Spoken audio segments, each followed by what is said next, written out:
Hey YouTube, I'm back to give an insight into Jehovah's Witness childhood with special regard to education and their attitudes to it.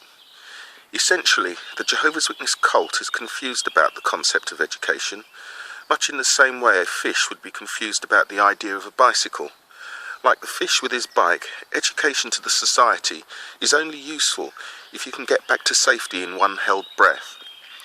Because of this, Jehovah's Witness children can do well in the early stages of school. The hours of book study pays off here, with young children often doing well at the basics of reading and writing. After all, the corporation needs these children educated enough to quickly absorb their indoctrination and make their parents proud when they perform their first public talks and sell their first publications. But any further than that becomes dangerous to our bike-riding fishy friends. Once the very basics have been mastered, the cult now seeks to stop further progress by retarding the natural growth of the intellect. The child is taught that educational study consists of being given pre-prepared questions and pre-prepared answers, and any deviation from this academic rigour results in physical arse-whippings or referrals to the elders. That and, of course, demons. Of course, many of us choose to close our minds down because the phrase Jehovah did it or Satan did it is all we'll ever need to know. That and trust Jehovah. So the child learns from an early age not to question, not to have ideas. They learn how to numb their minds while waiting for the interminable sessions to end. The child develops no critical thinking. In fact, he learns how to twist the nonsense he is learning into something everyone is telling him is the truth.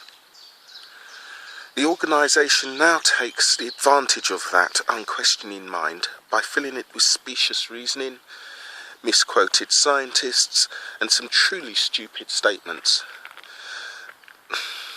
An example of this was a special talk nearly 40 years ago, when the circuit overseer came to our Kingdom Hall with a projector.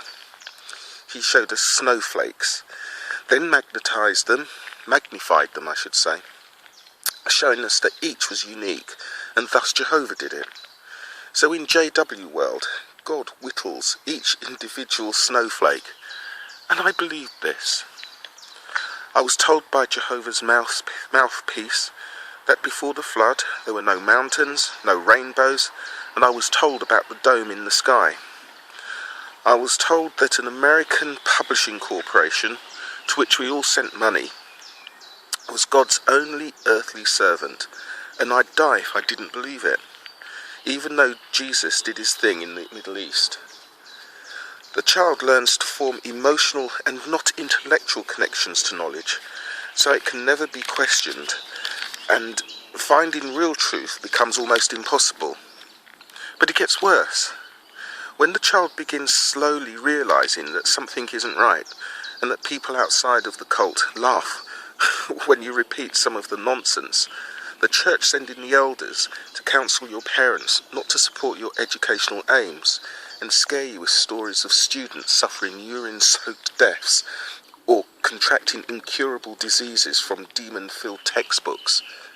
They seek to cut off your only source of reality and unbiased information.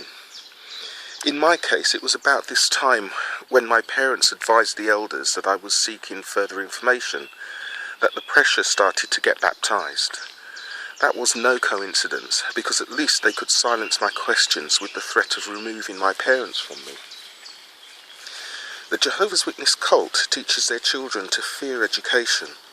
After all, what is decent employment compared to your eternal life? They destroy your curiosity. They promote belief without evidence. They do it because the cult only needs you for selling and recruiting other salespeople. And the less educated you are, the fewer options and motivations you have to leave. I have spent too much time with that cult, and for me, they are no more than a publishing and property business, using us to generate more income and more free vendors of their biblically twisted words. They feign godliness whilst destroying the real-world prospects of its members. They exchange a dream of living forever with panda bears in the always near future for absolutely everything you have now. Your time, your money, your family, your essence, and when you are tired, you are cast out to die alone, having paid everything and received nothing.